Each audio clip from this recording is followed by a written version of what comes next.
For the 28th problem on the second ACT practice test, there are 280 runners registered for a race, and the runners are divided into 4 age categories as shown in the table below. The prize committee has 60 prizes to award and wants the prizes to be awarded in proportion to the number of runners registered in each category. How many prizes should be designated for the 26 to 35 age category? So we're looking specifically at this category here.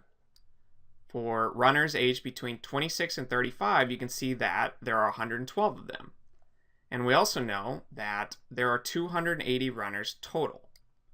So our job is to figure out of these 60 prizes, how many should this age group get if the prizes are awarded in proportion to the number of runners registered in each category.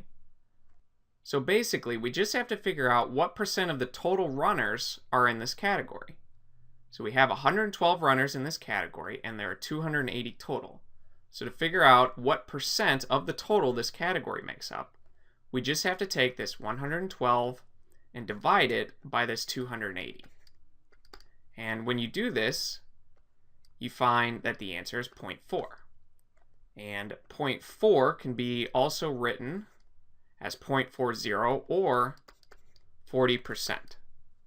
To convert to a percent, all you have to do is move the decimal to the right twice, and that's how you go from 0.40 to 40%.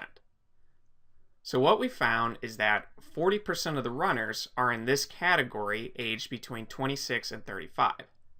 And since this category takes up 40% of the runners, these people in the category should get 40% of these 60 prizes. So now our question is, what is 40% of 60? So we have to find 40% of 60. And the word of is usually your clue to multiply. So we have to find 40% times 60.